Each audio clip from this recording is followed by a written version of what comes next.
Welcome, everyone, to the newest episode of our podcast series, Ready, Set, Rewatch, a show where we go back and take a look at movies and TV shows we all love and maybe a few that we hate.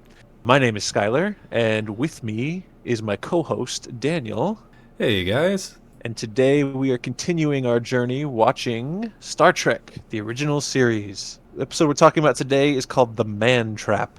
I will say this is one of the episodes that I was aware of without having watched the show before. Like, I was aware of this creature and sort of the general gist of this episode, even like literally just from existing in pop culture.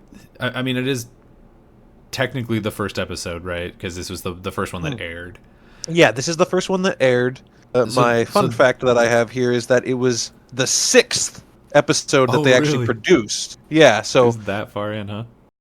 So this one starts with the Enterprise stopping at a, I think, unnamed planet, or if it does have one, it's just like a series of numbers. They have to check in on an archaeologist and his wife to give them like a medical screening because they've been on an alien planet for however many days or months or whatever. Can I just say, we have to check in on this scientist on this planet. What's his name? Crater. Come on, guys. Yeah. Come on, guys. Dr. Crater and his wife, Nancy Crater.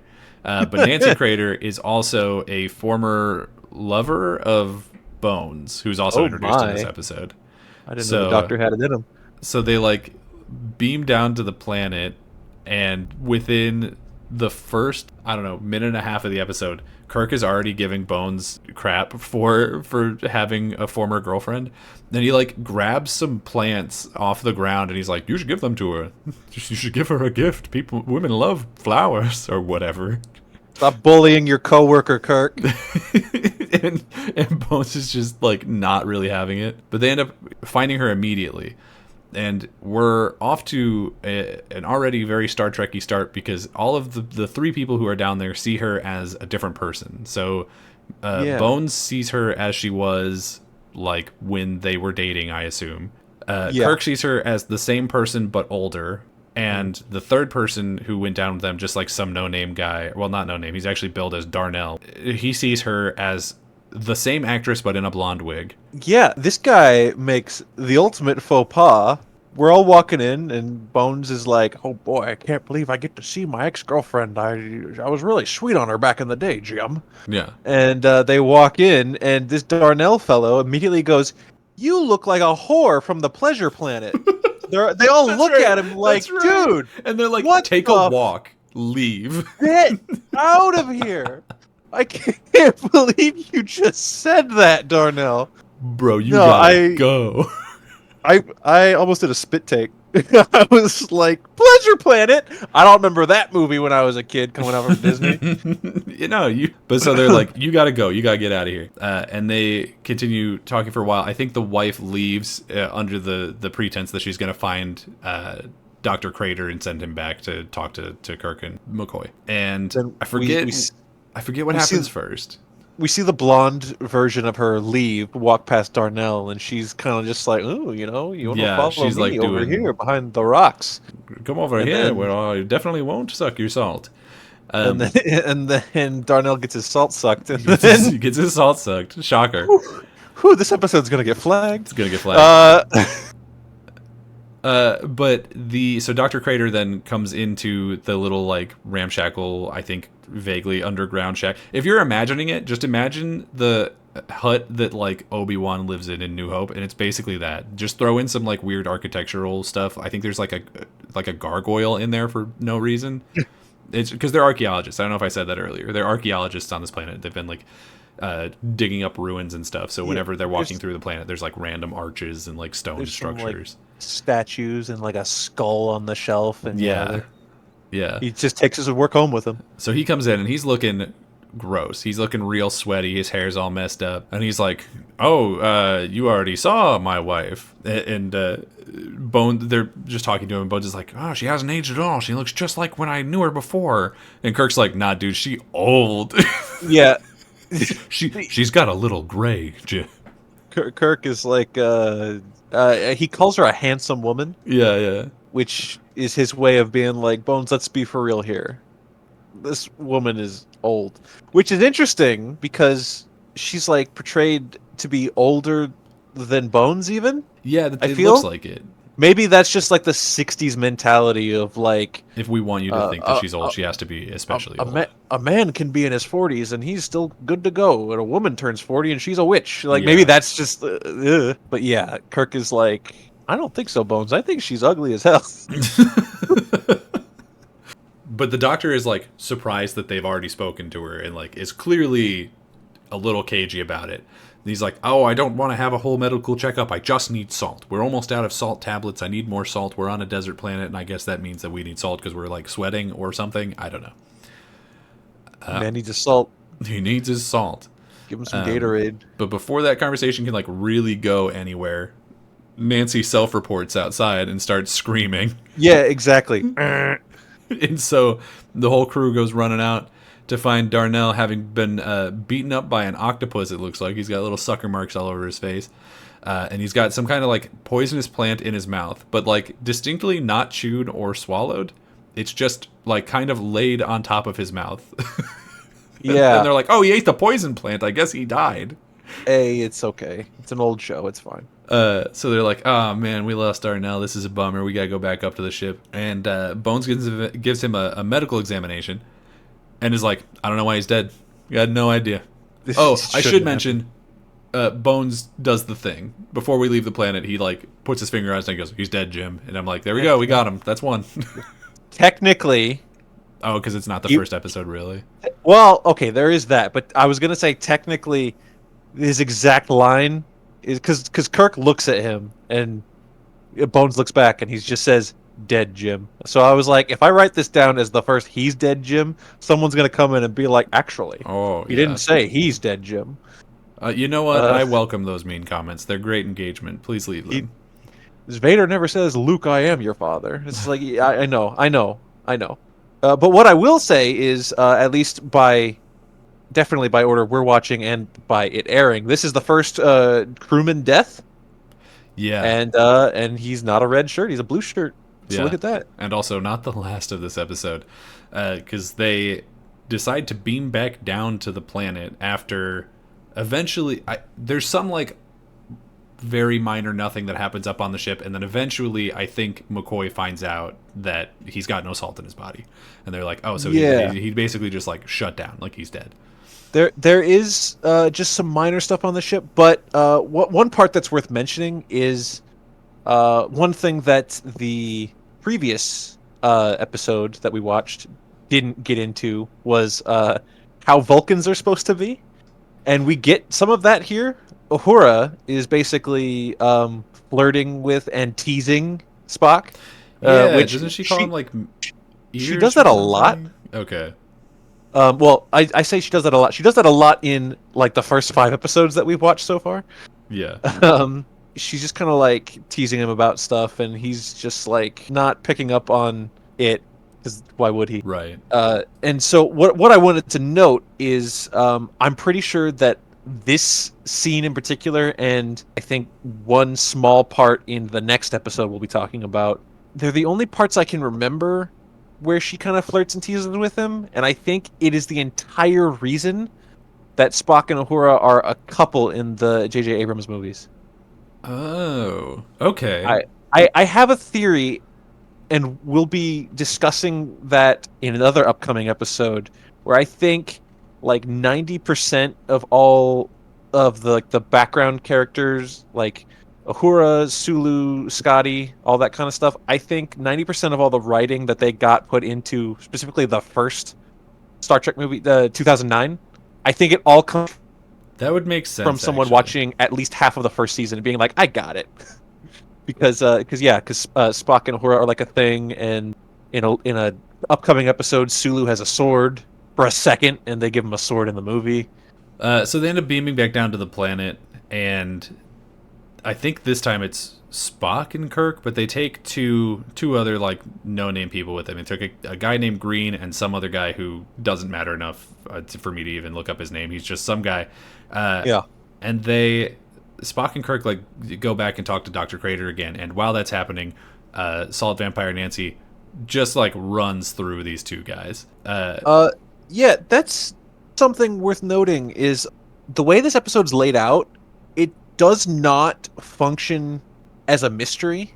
No, we know immediately. We know right off the bat, and it's not like, oh, we're smart, we figured it out. We are told right off the bat that this Nancy character is the one killing these men, and we're just waiting for everyone else to catch up, even to the point where the narration from Kirk doing his logs, he says like the foreboding, like little did we know on the planet there was something that was killing my men, that kind of stuff. Right.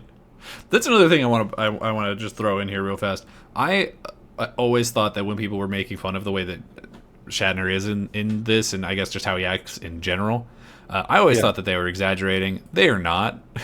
My dude is really like that.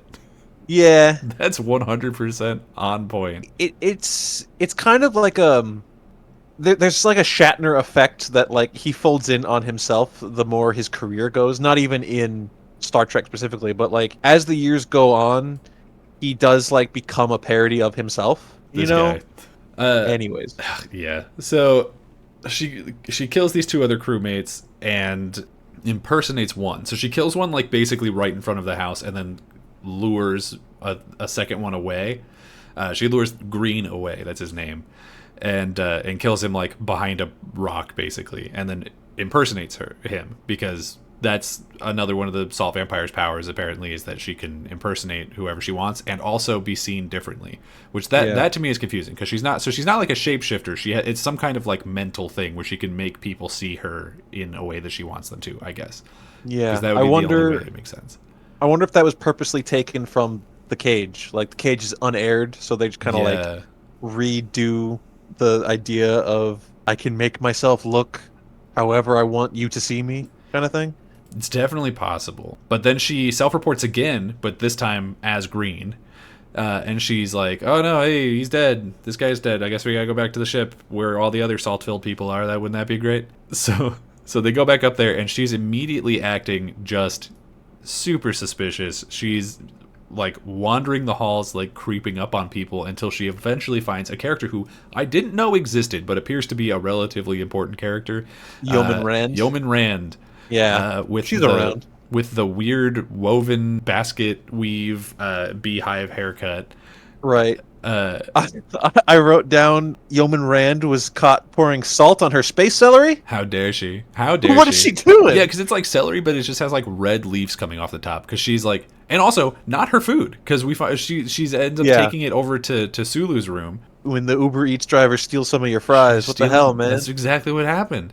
So Nancy as Green follows Rand to Sulu's apartment or whatever, crew quarters. Because they saw the salt on the space celery. Yeah, and they were like, I want some of that salt celery. Let me get that salt celery, baby. And in Sulu's room, there's just a Muppet plant that is so clearly just a green glove.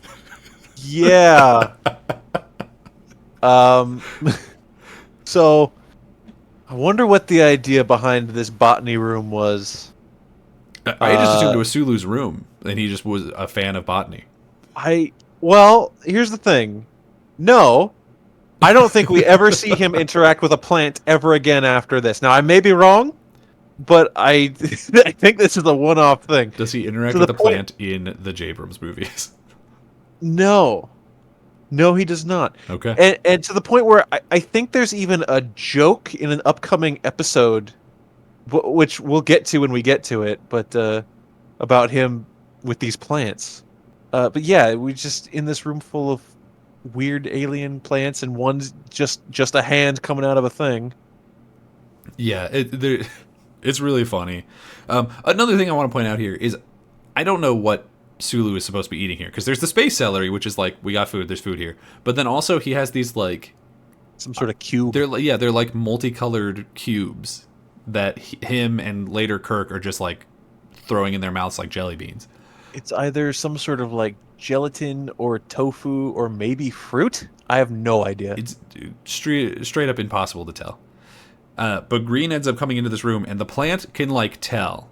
The plant, like a dog in a horror movie, can tell that Green ain't right, and like this thing recedes into the box where the puppeteer is sitting. This thing wants my salt. Yeah, and Rand is just like, I don't know, something's wrong with Green. Like, I don't get it. And he just wanders out of the room, which is creepy enough that this guy's just following her around and standing in the corner Blair Witch style. But, like, I don't know. Like, at that point, everyone should be immediately like, something is wrong with this guy. Hey, security, please come get your boy. He's not talking and he's scaring my plant. Somebody get this thing. Really, dude, in front of my ficus? Oh. In front of my green and red potatoes. Whatever these are. And then he goes and he walks out of the weird botany plant hand room and sees Uhura just like in the hallway. I think she's like talking to somebody about her door being broken. She's like, my door jams or something. I need you to come and fix it. And he sees her and he's like, oh, and he turns into a black man and goes up to her and starts speaking in Swahili. Yeah. And I don't know what he says. Probably something to the effect of like, you're really pretty. Want me to suck your salt? Hang on. I may have written that down. Oh, do you actually have the translation? No, I didn't write it down, but I did look it up.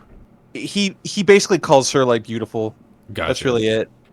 It's neat that they showcase that Uhura can speak Swahili in this. Yeah. Not just because she is black, I'm assuming. Although one of the things that always gets talked about in Star Trek is how like so many of the bridge crew have different nationalities, and that's by design to showcase that the world has come together. Which is really progressive for the 60s. Yeah, and not super accepted at some points. Like I think when it came to Uhura, people were like, okay, back then. But then they in season 2 we get Chekhov and he's Russian in the 60s, and they were like, no, we gotta get this dude out of here. We don't like this. And Roddenberry was like, deal with it, shut up. Hey, you know, if I have to choose a group for them to be hateful against, I'm glad it's the Russian and not the black lady. Yeah, you know what? Sure. At least it's a white guy. With that. Yeah. Let's go. Yeah. But no. So Uhura's whole thing is like she's communications and stuff. So like she knows all these languages and alien languages too. So the fact that this guy starts speaking Swahili to her and she's like, "Oh, Swahili." Does that become a thing in this show? Because I know that that's like her power, if you will, in the J. Abrams movies. But how often does it come? Well, I guess we'll see. Well, it's not in that it is treated as her like reason to be on the team, I guess. Yeah. But here it's just part of her. It's just an understood part of her job. It's not treated as a superpower. Not that I can remember, anyways. Gotcha. Well, I forget how, but Uhura ends up getting away from the salt vampire in the hallway. Other people showed up. Yeah, and she's acting like she's like maybe like unable to move, like she's trapped in the vampire's gaze or something. And then as soon as somebody speaks, she like breaks out of it and can get away. Yeah, he's gonna hit her with the cabadon against the wall. Yeah, and she's like psychically locked in his gaze, and then other people. I think Sulu comes out and he's like, "Need another bridge." And then he runs to the elevator, and then Uhura's like, "Oh, I'm getting out of here." So he can't eat Uhura, and he's like, "Oh man, guess I'll eat this guy in this like radiation suit who's just in the hallway for some reason." Yeah, sure, why not? And at this point, I'm starting to go, okay, this is the 4th victim in like an hour. How much salt do we need? How have you survived on this planet for this long on salt tabs, and you need to eat 4 people in an hour? It was this specific moment when Uhura and Yeoman Rand both like go to the elevator with Sulu that I made this note. Women's uniforms are pretty short. Pretty short. In this. Yeah.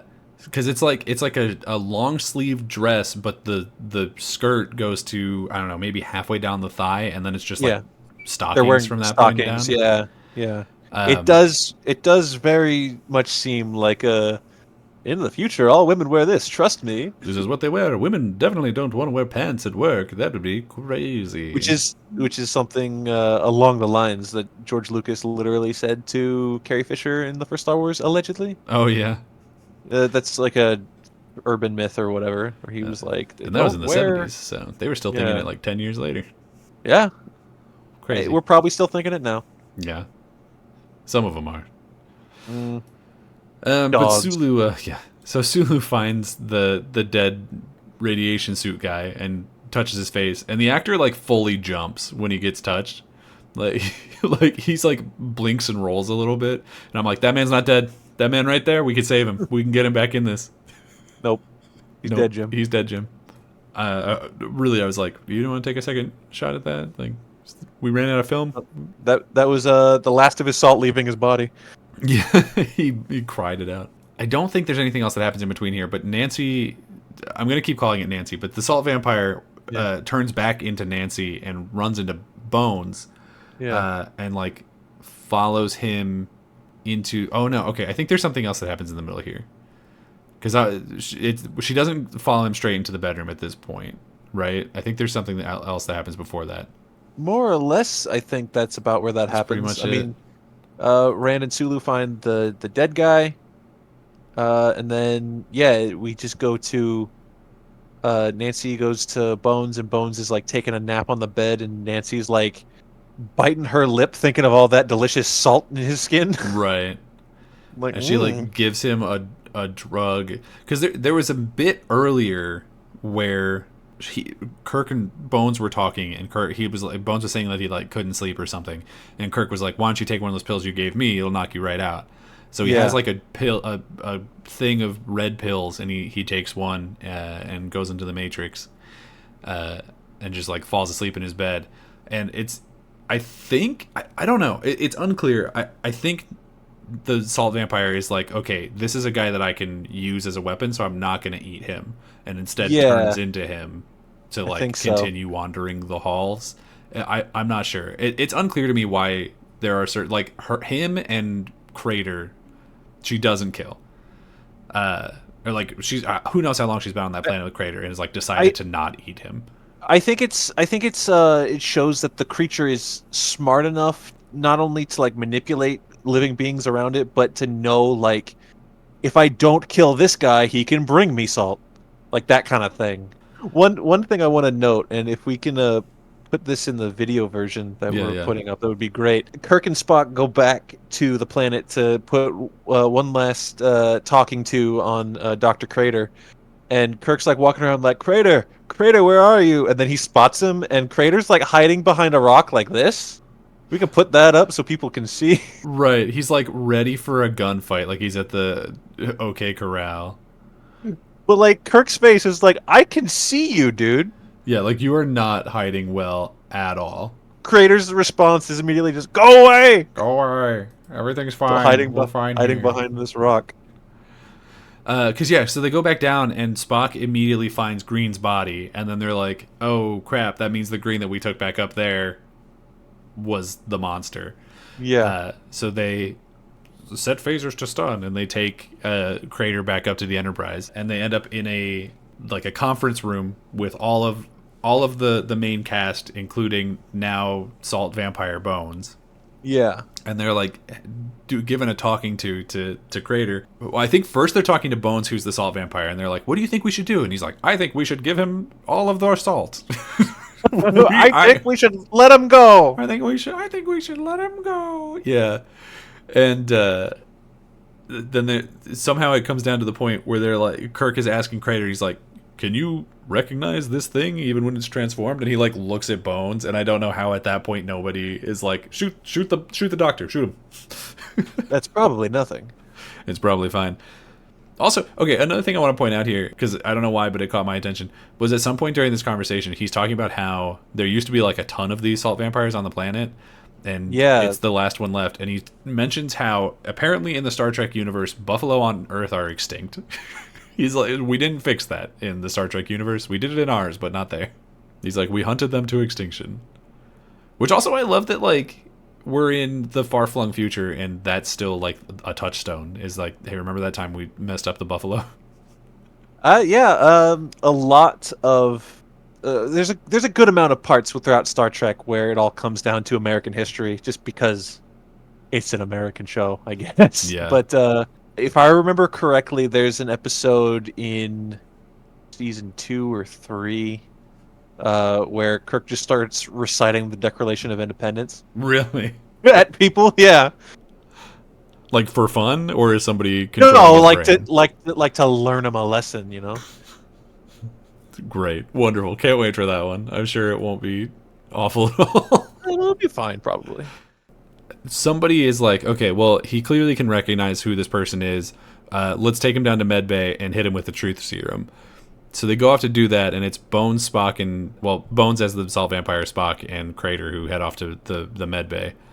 And almost immediately it goes wrong, and Kirk goes rushing in, and Crater is dead, Bones, who was the vampire, is missing, and Spock has his head split open, and he's bleeding green blood all over the floor. Damn. And they're like, why didn't they kill you? And he's like, I don't have salt. I'm a Vulcan. Yeah, my physiology's different.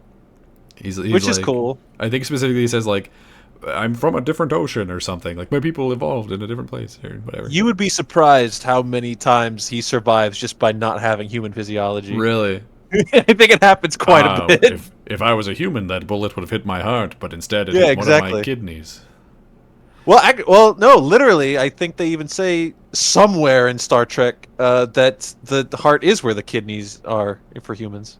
So now they know what to look for. The Salt Vampire has rushed back to Bones' room for, like, protection. They're like, she's like, I killed the one guy who was protecting me. Now I need to convince this new guy to be, like, my hero.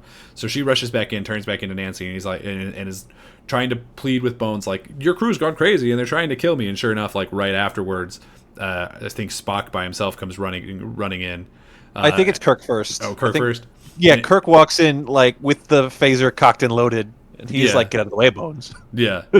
Bones is like, what's going on? I don't know what's happening. I just woke up. And Kirk's saying, like, it's a creature, we need to kill it. Yeah. And so Bones is, like, trying to protect it. And then I forget how exactly. Kirk ends up, like, off to the side, and then Spock comes in. And Spock does his, like, double-fisted, like, starts swinging his arms like a hammer. It's the double axe handle punches. Yeah. And so he just starts beating the hell out of Nancy like that. And he's like, look, if this wasn't Nancy, could she take all of these very good punches that I'm doing? Hey, Vulcans are very strong. You Yeah. would have knocked Nancy's head off. I guess. I will say you did skip the part before Spock comes in that Kirk is like, Bones, get out of the way. Hey, Nancy, look, I've got some salt tablets. Oh, yeah. He's, like, She's holding it in his hand. Licking her lips like, oh my god, salt. Yeah, and to the point. Bones like goes for the phaser. He's like, get out of the way, Jim. And then in the struggle, Kirk like flings some of the salt tablets up in the air. Yeah. And Nancy like grabs him and starts like double fist like just, sucking like, him down. Like, in her face. Yeah. Yeah, you're right. Very important part to note. But I think it's at this point that he like shoots her the first time or something, and she turns back into her normal alien form, which is effectively just like a silver gorilla with tentacle fingers with like suction cups on them and a lamprey mouth. And then she's like, okay, well, the jig's up. Guess I'll suck the salt out of Kirk real fast. And she tries to do that, and Bones actually takes the phaser that I guess he had taken from Kirk earlier and ends up killing the salt vampire that he thought was Nancy. And so basically ends the episode. Yeah, she does one last plead as Nancy, like, let her know, and he just guns her down. But not in the way where he's like, I know you're not Nancy now, stupid creature, and just shoots her in the face. He like, it very clearly is mentally taxing for him. To wrap it all up, they go back to the buffalo metaphor where Spock asks, like, oh, Captain, is something wrong? And he's like, I was just thinking about the buffalo. I was just thinking about the buffalo and how they had it coming. Like, we did find this thing, and yeah, like something Kirk says earlier in the episode is like, the difference between the buffalo and this thing is the buffalo aren't killing my fucking crew. Yeah. But yeah, now that he has killed what is seemingly the last of this alien species, like, he's made it go extinct for his own crew's preservation, but he just can't help but think, like, well, we did that. We killed it, so that sucks. Like, oops, wish that didn't have to happen, but also, I can't have it killing my crew anymore. So yeah, that's the man trap. Yeah, and I like this episode. I don't think I like it significantly more than I liked The Cage.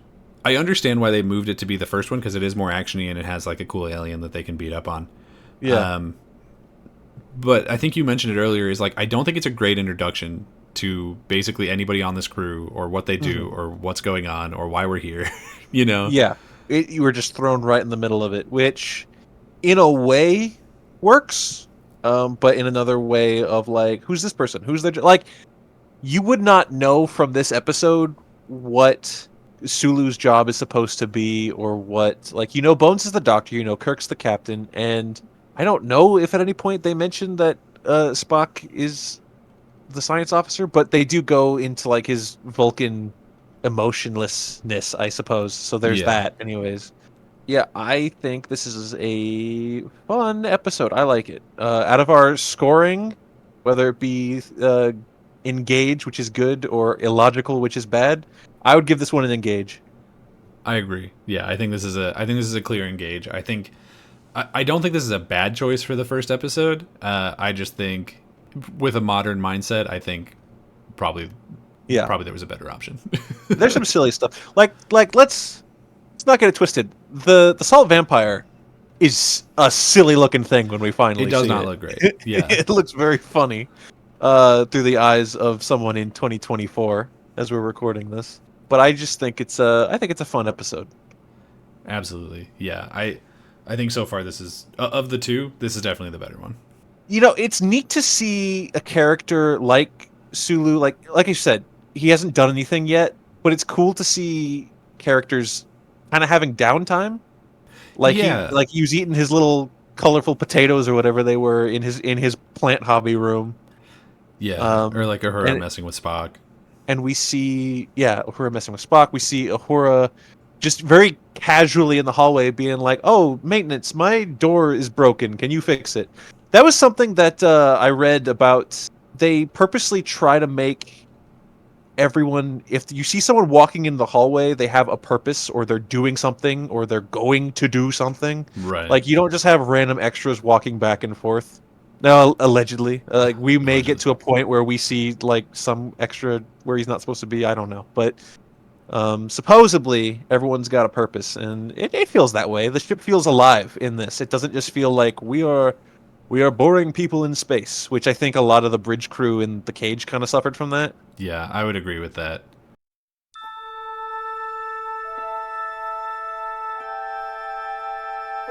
Hi, everybody. This is Daniel from the editing room here. While editing episode 2 here, Skyler and I decided that we want to start putting more episodes of Star Trek into a single episode of the podcast. And this it comes down for two main reasons. Number one is that a lot of them are going to end up probably being shorter episodes if we did one at a time. Like, I think this one after the edit ended up being somewhere in the ballpark of like 20 something minutes. And that's just a very short podcast episode.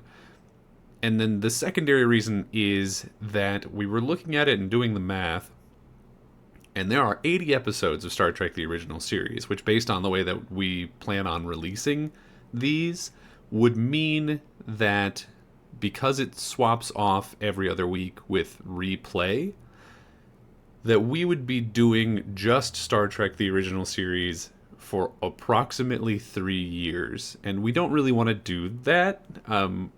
We love Star Trek. We're really enjoying recording it so far. It's nothing like that. We're definitely going to see it through and finish it. It's just we also want to watch a lot of other shows and movies and things like that. And spending 3 years on a single show just doesn't seem like the right call for that. So the problem with that is that we have already recorded 7 episodes. So what we're going to do is that for the next 3 episodes, this one and the following 2, I'm going to take those now 6 remaining completed recorded podcast episodes, and I'm going to release them in batches of 2. And then going forward after that, we may actually even increase that number more, just depending on how the timing works out. But there will be at least 2 episodes of Star Trek per episode of Ready Set Rewatch, just to try and sort of speed it up a little bit. So just in case while you're listening to this in the next couple episodes here, if it feels like it's a little awkward, the jump between one episode to the other, it's because in some cases we recorded them several weeks apart, and so we may not necessarily remember things that we said for you about 20 minutes ago. So just bear with us with that. As soon as we're through episode 7, which is called Mud's Women, we should have a better grip of sort of the pace and release schedule that we want to do for these. So I apologize for the awkwardness of that, but going forward, it should get better. So thank you again and enjoy episode 3.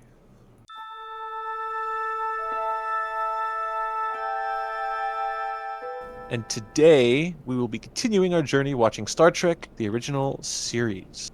The episode we're watching today is called Charlie X. Oh, Charlie. Why you gotta be the way you are, Charlie? Let's address the elephant in the room. I hate Charlie. I also hate Charlie. I hate Charlie. He's the worst. Oh, man. So this is an episode about a kid who was supposedly trapped on a planet, right? It was a planet and then a ship, or so vice versa? The way that the episode starts is that the crew of a ship called the Antares is like, we found this guy. He was the only survivor on his planet, and now we're making him your problem. Please take him to some other planet to drop him off with his family or something. I don't know. Take this away from us. Yeah. And then Kirk is like, okay. And then our lives go downhill from there. Is there anything else we should say before we jump right into the plot? No, I think we pretty much covered our general thoughts by saying I hate Charlie. Yeah, I hate Charlie. And you know what? So you will too, listener. Yeah, if you watch this episode and you came away with anything other than Charlie sucks, then I don't know. I don't know how you got to that conclusion. But please leave a comment. Let us know, because I want to read it. All right, let's get into it. So the episode starts with them beaming over 2 people from the Antares and Charlie, who's dressed in like a beat-up jacket that looks like it maybe at one point had plaid in it somewhere. It's got like holes and stuff. He's been surviving on a planet by himself for a while, so I'll let it slide. But just know, he ain't looking right.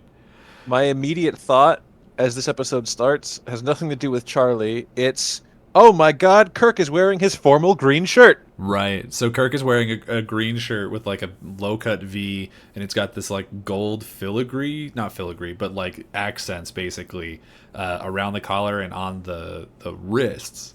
Yes. And I don't know. Sometimes, so obviously everyone knows Kirk wears the gold shirt, but sometimes he wears a green one.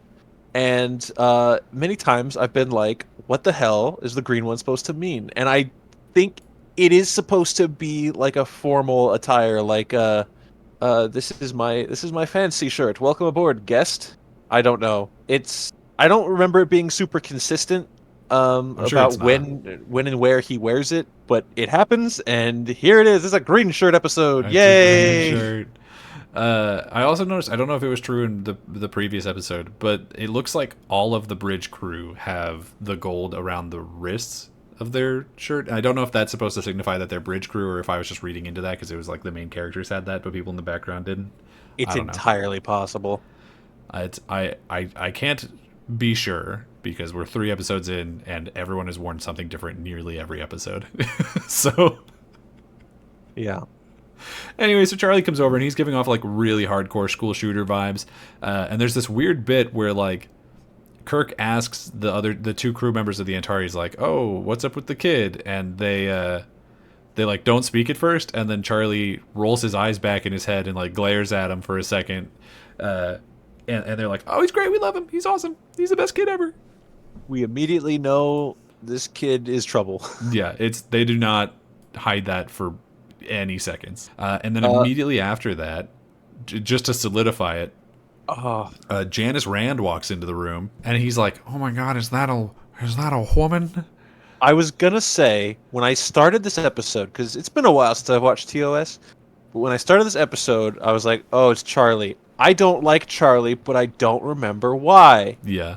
And then Yeoman Rand walks in, and I said, "Uh-oh."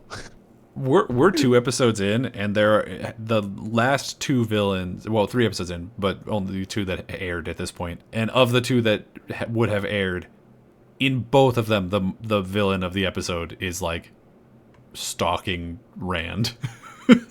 Yeah, a little bit. I don't know what the situation is. She just like a concentration point for sexual harassment? I mean, I guess so.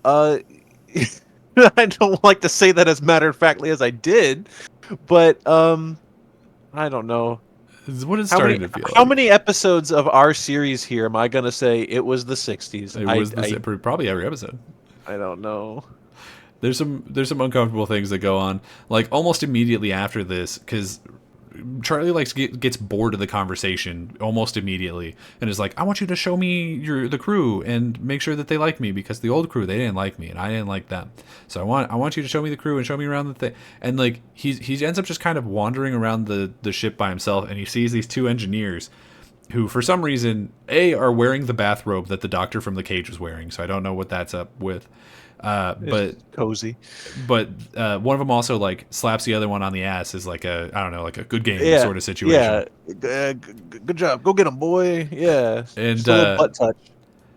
and Charlie, having seen that, then like immediately after, when he sees Rand again, he's like, "Okay, cool, I'll see you later," and slaps her on the ass, and she's like, you can't, don't." Yeah, yeah. He gives her a good slap on the behind, and And she's like, I "You have to said, go talk to Kirk about why that's not okay." And I'm sitting here, and we're only 3 episodes in, and I'm like, I don't think Kirk's the guy for that conversation. well, he's principal. He sent him to the principal's office. That's what Charlie got sent to the principal's office. What I love about that, and it is skipping ahead like a couple scenes, but so Charlie goes to Kirk, and he's like, "I don't understand. I was talking to Janice, and I did something wrong. I went like this," and then he smacks Kirk on the ass. Yeah. And Kirk was like, "Wait a minute, Kirk's buddy. like, "Whoa." He Listen like, here, he like fella." reels back. He's like about to punch him. That's how I feel. But no, yeah. Before that, I don't know if I'm missing something in the middle here, but they end up at a cafeteria, I assume, and Yeah, Spock's like playing a song on like a lute or something. It's some kind of stringed instrument that I'm sure has been spaced up in some way. Or maybe it's just a normal instrument that I don't recognize because I'm uncultured. You know, that's a good question. I don't know. But then I will Google that as you continue to talk about this scene. So in this, he's playing the song, and Uhura starts singing a song about Spock, and he seems into it for a little bit, which is concerning, maybe because some of the first lyrics of the song are like, "He looks like a devil, maybe he's a devil." Yeah, he's got kind of harsh eyebrows, I guess. Oh, Spock is playing the Vulcan lute. Okay, cool. That's what it's called.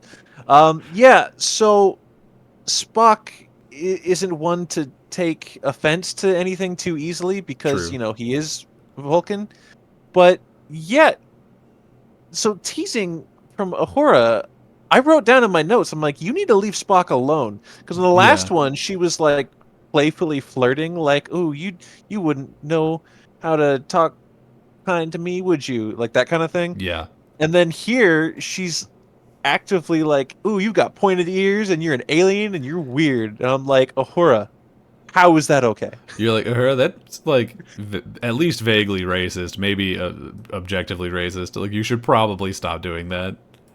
Throughout the series, if we're talking about things that say horrible things about Vulcans to Spock's face, Bones is by far the worst perpetrator. Oh yeah, 100%. He's gonna say some shit that's gonna make Spock pop his eyebrow, legitimately. But I don't know. We just have this casual racism against Vulcans because Spock doesn't care. I don't know. Yeah, I don't know. Well, everyone else in the cafe or whatever seems to not really care either, because they're all like, "Wow, this is a really great song. You're doing so great, Uhura. You're a wonderful singer." And like, she's fine, I guess. Like, I don't think it's a particularly amazing song. Being but to be catty. fair, it was written by like some nerd for this show, Cool. right? Who probably was not like a songwriter. So given that, it's fine. It works. Well, I will say when because Charlie comes in and she starts singing about Charlie as well, not as mean. No, she's like she's saying that he's their darling or something. Yeah. She's like, "Charlie's our new darling." So apparently that is an actual song. It's an 18th century Scottish song that they vaguely translated to English because I guess Scots have their own language. I don't know. Gaelic. You'd know more about that than I would. Yeah, so they translate it to English, and that's what that is. There's a lot of stuff throughout Trek that is just like old songs or old instruments or old Mm, history brought to the forefront in this science fiction setting, because I'm assuming that's what Roddenberry really took interest in. I could see that. Yeah, that would definitely make sense. But so yeah, she starts. So exactly like you said, Charlie comes in and she starts. She like finishes her Spock song, and someone's like, "Do another one." So she starts singing about Charlie. And Charlie, I guess, gets embarrassed by it or something. So he uses his magic powers that he evidently has, and I think this is the first time we really see it, Yeah. to steal her voice. He like gives her laryngitis for a sec, so she can't sing anymore.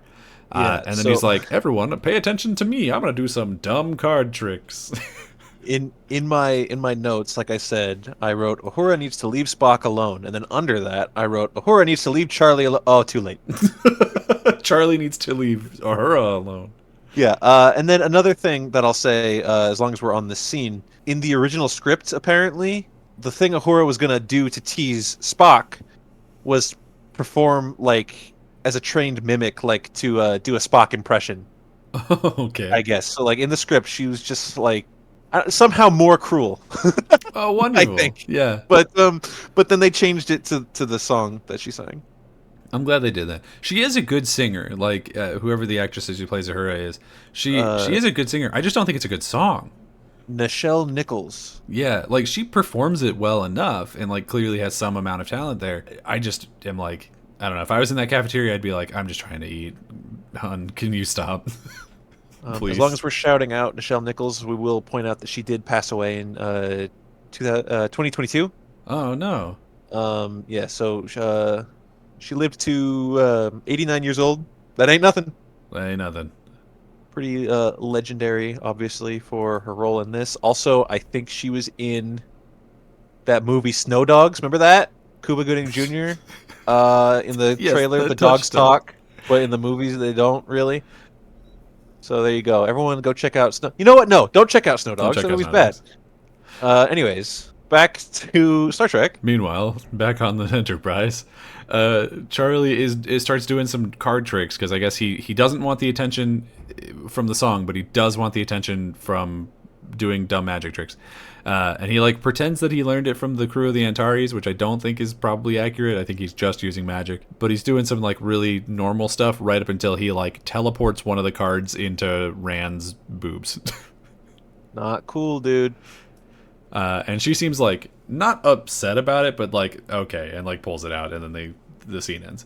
But it's immediately after that that we get the conversation between Kirk and Charlie about like why he can't Where slap a girl on the butt. where Kirk gets a taste of Charlie's sexual assault. He slaps her, and Kirk doesn't handle it well at all. Like he doesn't explain it well. He like fumbles over his words for a little while, and he's like, "Well, there's no right way Well, to hit a woman." And I don't huh? I don't think there's any faster way to fluster a stranger than to smack them on the ass. That's fair. So, like Charlie, we've met once before, and then he just goes, "I got in trouble because I walked up to a lady and did this." And it's like, what do I do to that? What do I do? What do I say What in do I response do? to that? He's supposed to be like Other a than leader, though. other than get away from me immediately. Get off my ship. Walk into this airlock real fast. Don't worry about it.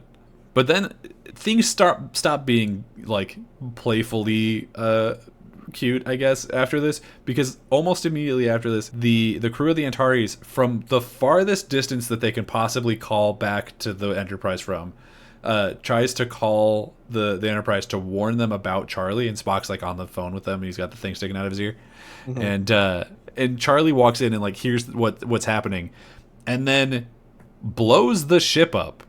Yeah. He says later, and I'll just put it in here now. He says later that there was some like blast plating or something on it that was going to go out at some point, and so he just like disappeared that thing so that the ship exploded. So he killed 20 people on a ship just because he didn't want them to out him as a asshole. Yeah. But the Enterprise crew doesn't know that yet, so they're still kind of just like, they're not comfortable around Charlie, but they don't know that he's a murderer yet. And so Charlie and Spock are then playing chess, and Spock whips his ass. Yeah, so Charlie walks in, and Kirk and Spock are doing a pastime that we see them do a couple times, 3D chess, which, for listeners who don't know, yes, it is a real thing. I couldn't tell you how to play it. No, but it's real. no, me neither. Yeah, interestingly, Kirk and Spock, when we see them playing it, like this is the first time we're seeing them play it, and Kirk wins. He always kind of gets the better of Spock in games like this because Spock always assumes Kirk will play logically, and Kirk does not. No, Kirk's a Looney Tune. Yeah, he'll sacrifice everything just for the win, where Spock doesn't quite understand that. So, but yeah, so Kirk gets up and he's like, "Charlie, why don't you jump in and play?" And then Spock is like about to explain the rules to him, and Charlie's like, "I get it, let's just play." Mm-hmm. And Spock's like, "Okay, dude." So Spock beats him so fast. He's just like, "I won, Charlie," and Charlie throws an absolute tantrum. He goes into a gamer rage and melts all of Spock's pieces like as soon as Spock walks out of the room. And that's where I wrote down in my notes, I don't think I like this kid. I don't think I like Charlie. Now, I already knew I didn't like him, Yeah. but this solidified it. It's just like, I don't trust this kid. Everything about him is wrong. Ugh. And the face he makes when he melts things is funny. Yeah, he like rolls his head back or his eyes back, but like tucks his chin down. Yeah, so he it's looks the like chin he's. tuck.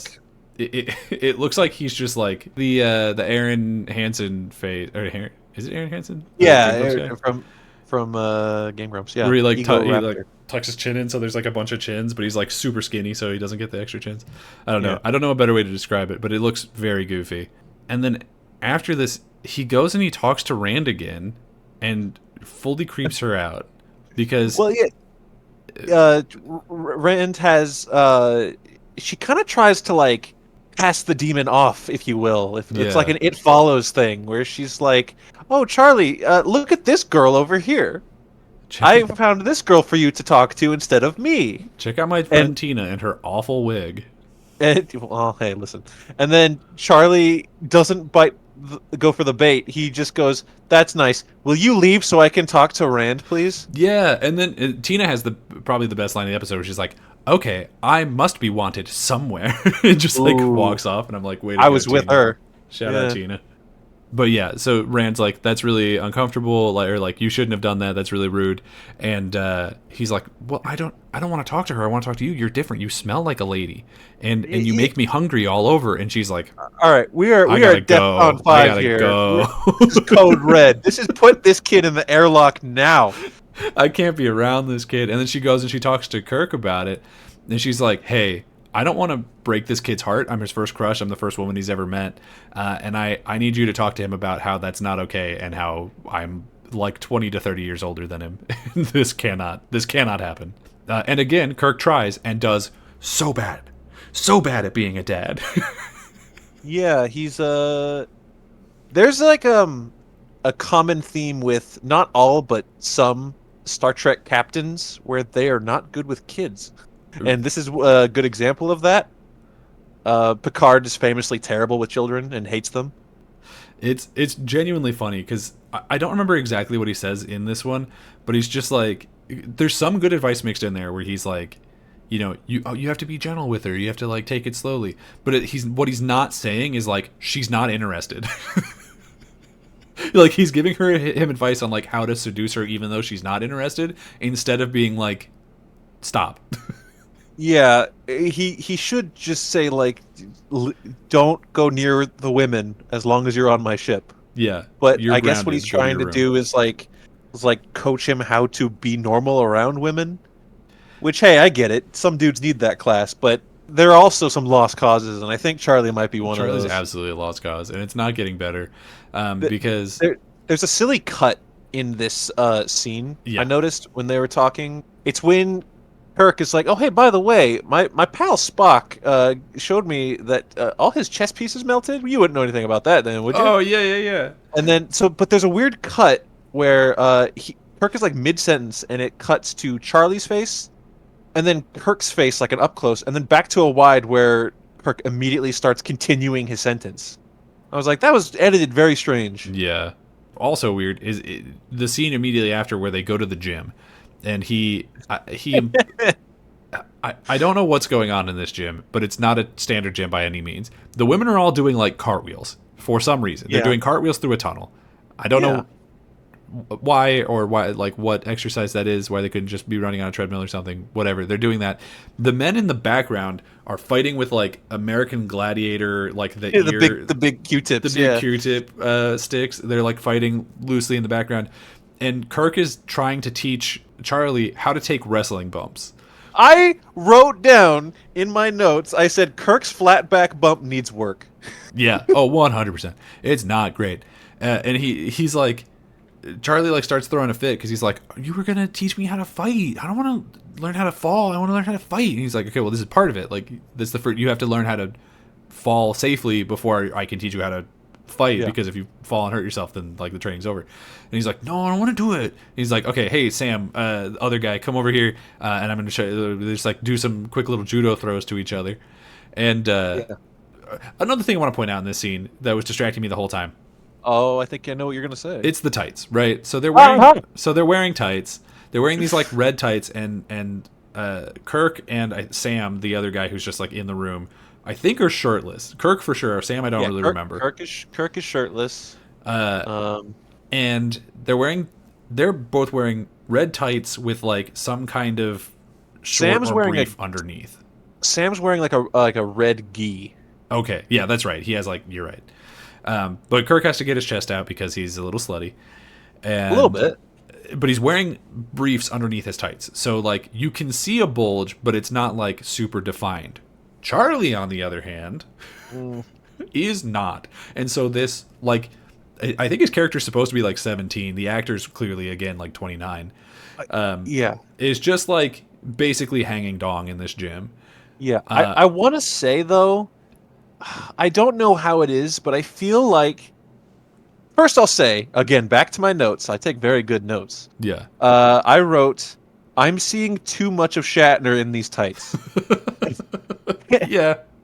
And then somehow, like, you're right, he's wearing some sort of undergarment, like a jockstrap, but I feel like it's almost worse because you can see the exact line of the jockstrap across his ass, and it just like accentuates it somehow. Like I'm somehow seeing more of him by him wearing the undergarments, and it doesn't make any sense.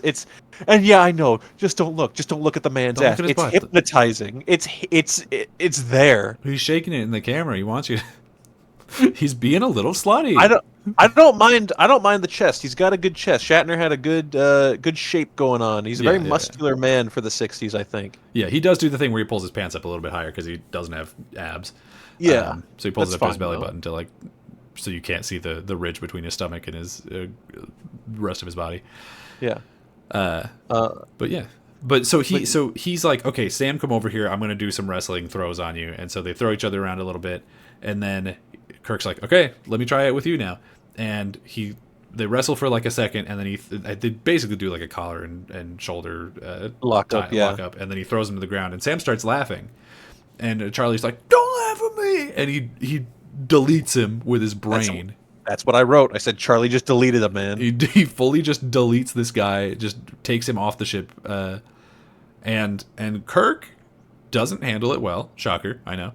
Well, I immediately, how do you handle that? Like, I don't know, but immediately starting to threaten the child is a bad idea. We've already known since this dude got on. He's the school shooter vibes. Yeah, something's wrong with him. He's sexually harassing one of my yeomen, and now he's throwing tantrums and melting things. And now it's gotten to the point where like we think he killed Sam. Yeah, he just killed Sam for sure. And so Kirk has like all of 4 seconds to figure out how do I approach this, and his response is, "You're confined to quarters." Yeah. So he like calls in 2 security guards, but he's also threatening him. He's like, "I need you need to bring my guy back. You gotta bring him back." And he calls in security to take him to his quarters, and he's like, "Don't worry, they won't hurt you. It's fine."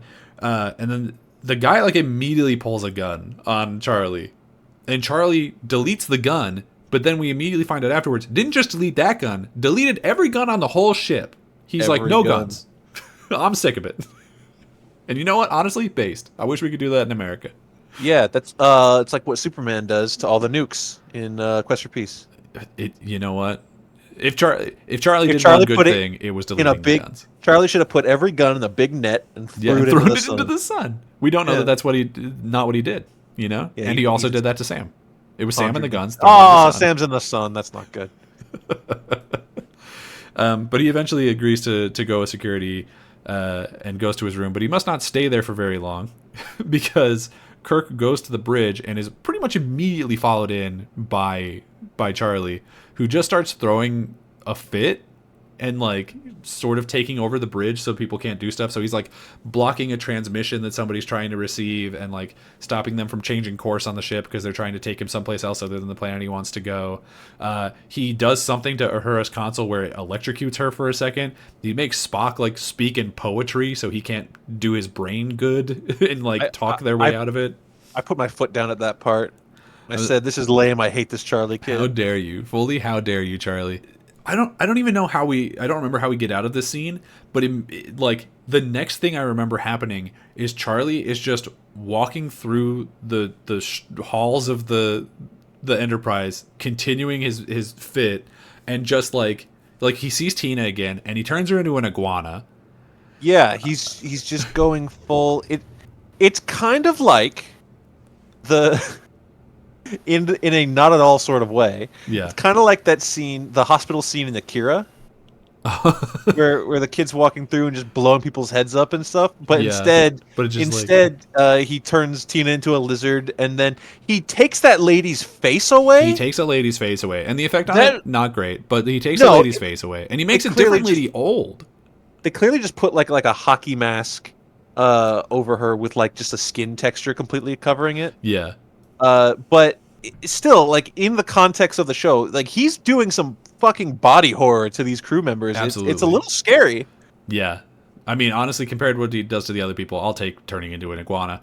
But then at the end of this BF, he walks into Rand's room again, and she's like getting ready for bed, I think, because she's wearing like a nightgown. She's in like a very flowy pink nightgown. Yeah, because she's a lady, so it has to be pink. Well, I think that's just the Janice Rand kind of thing. Yeah, I think Janice is just a big fan of pink, which is she's a girly girl. She's a girly girl with a really dumb hairdo. That I'm like pretty sure is a wig. There's no way that she did that with her actual hair. Everyone's wearing a wig. Every single person on this ship, except for Shatner. Yet, not Shatner yet. Now he's still got his hair, but I don't even remember exactly why.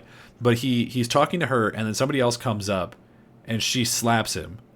And then he's like, and he deletes her. Kirk and Spock come in, and he like force pushes him, and he's like got Janice like by the arms, and she slaps him, and then that's when she gets deleted, and now he's crossed a line. Yeah. All right, turn Tina into a lizard. That's one thing. Delete my yeoman? You're out of here, man. You can delete Sam all you want, but you touch Rand, and we're out of here. So Spock and Kirk are like, okay, we'll take you back to the bridge. Psych, here's prison. And they like put him into a cell, and they just deletes the whole cell. Yeah, it was a fun we gotcha kind of plan, but it didn't work at all. He just deleted the walls. It's crazy. He hit Control Delete on the entire prison cell and walked straight out and goes back to the bridge and just starts like continuing to take over the ship. But Kirk, Spock, and McCoy come up with this idea where it's like, I don't think he can control the whole ship at one time. And I don't know how they're justifying that thought process, but they're like, I don't think he can do it. I think if we turn on all these consoles, he won't be able to do it.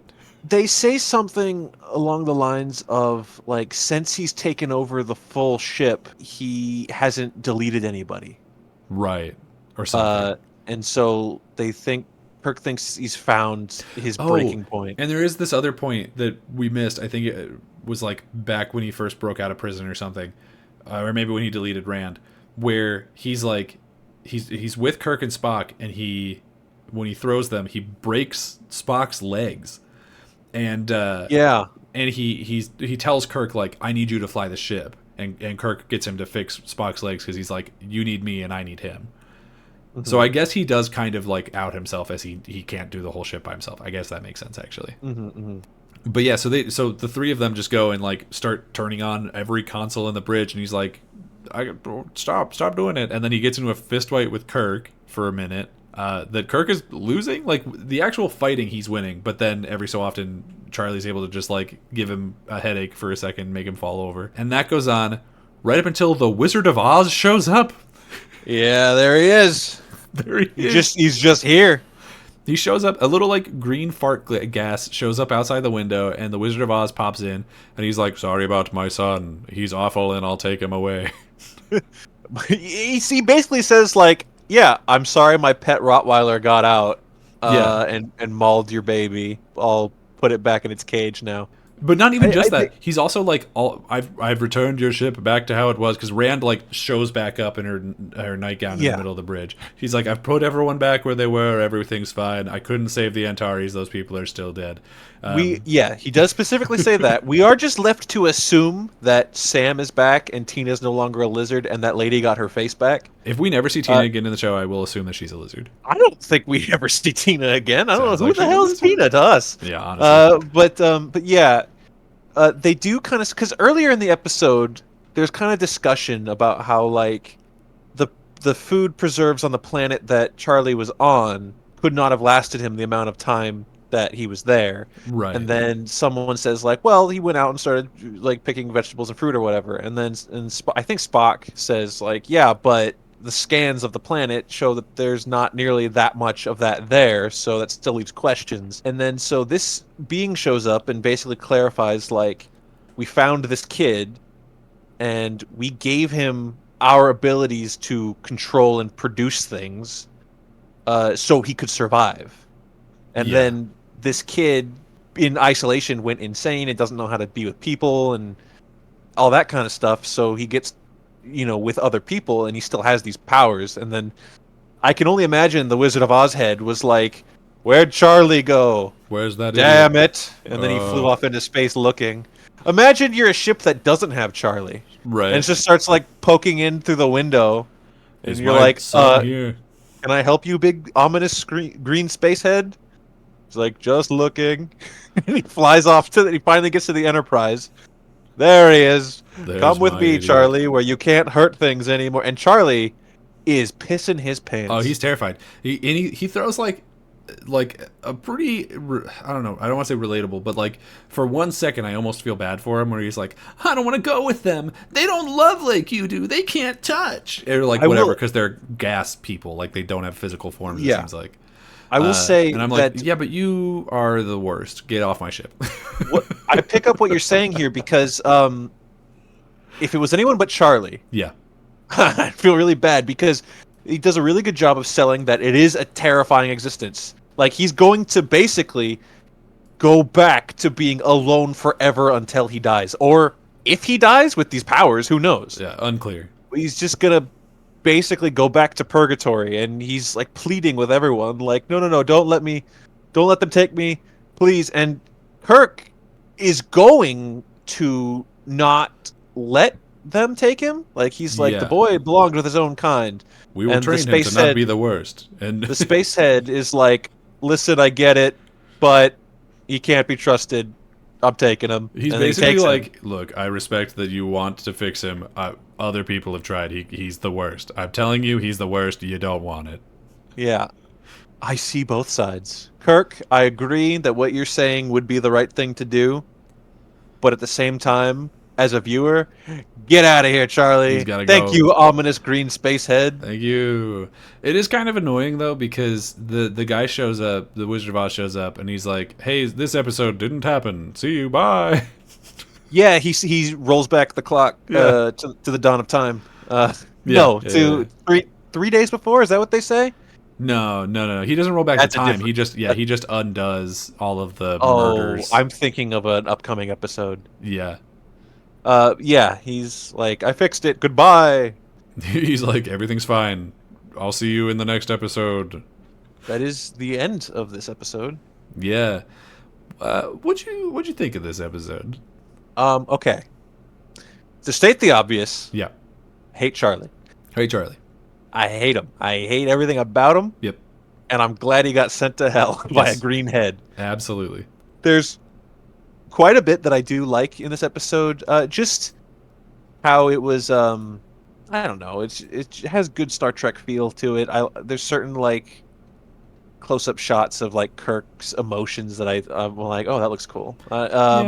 You're seeing more parts of the ship, like the gym, even if the gym's kind of stupid. It's incredibly stupid.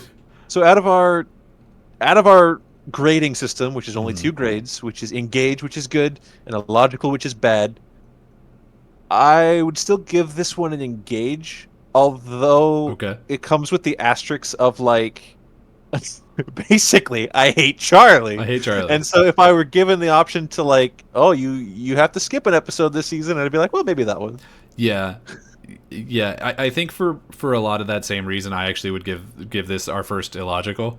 Yeah. Because I think if I was watching this season again later, I would probably just skip this episode because it doesn't have any fine. bearing. They undo Well, this episode at the end, yeah, and I the just green don't head- like it. The greenhead literally just says, it doesn't matter. It doesn't goodbye." matter. Take this out of the watch list. I will say, so the type of problems that the Enterprise has to overcome throughout TOS, Yeah. well, even a lot of like later Star Trek also, one recurring thing is godlike space beings. Yeah. Like it's everywhere in Star Trek. Even an important character in Next Gen, Q, is a godlike space being. Yeah. Is he one of these? No. Well, that's what I'm saying is there's so many different kinds. Like we're going to get to some godlike space beings in TOS that are just like stupid. Okay. That this one doesn't bother me as much. But I will say that if you give me the option of godlike space being, or in our last episode, the man trap, which was just scary alien, Yeah. we have to find it. Where is it? I prefer that, Me the too. scary alien, like 10 times more than this. This one, I think it gets a pass for me because they do lay into the idea of he is a kid that grew up with nobody around, so he doesn't know how to be around people or how he should treat people, or that's why he throws tantrums and hurts people. So that's why I give it an engage, I suppose. But Yeah. hey, I will not stop you from giving it a logical. I fucking hate Charlie. Yeah, he's the worst. He's the worst. I think you're right. Like, I don't think this is the worst episode in the world. I've certainly seen worse episodes of other TV shows. Yeah.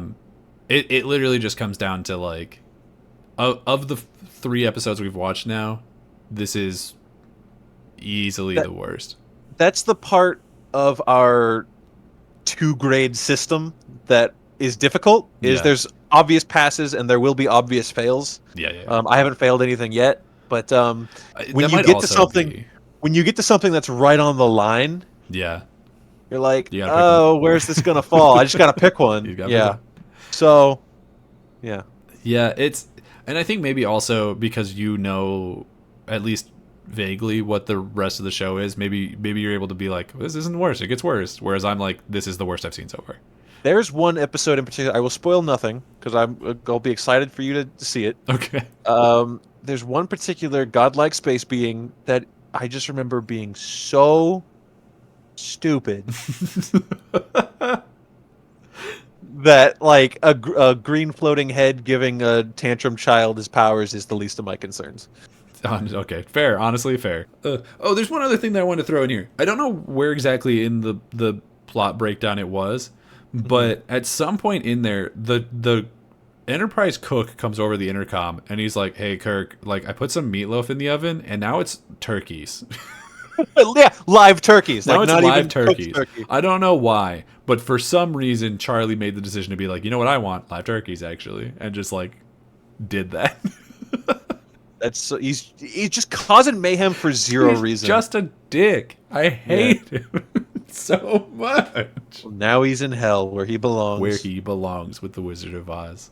And if you don't want to go to hell with the Wizard of Oz, you can follow us on Twitter at @RSR_pod. That's RSR_POD. You can follow me on Twitter at Daniel J. McG. That's Daniel J. MCG. Skyler does not have social media because he's smarter than me. You can follow us on YouTube at Ready Set Replay, where you can find video versions of these podcasts, assuming that you're listening to the audio version. And if you're already on YouTube, hey, these are also up on podcast services, and you can find us on all of your favorite ones. And if we're not on your favorite one, come back to YouTube and tell us which one that favorite one is, so that we can try and get on it as fast as possible, because Yes, sir. we probably don't know that we're not on there, or maybe even that it exists. So I will try to figure out how to get on it. And until the next episode, let's see what's out there. Fuck you, Charlie. Fuck you, Charlie. I hate you so much. The game's just starting, the world's so bright. Jump right in, everything feels right. trip back in time where pixels and memories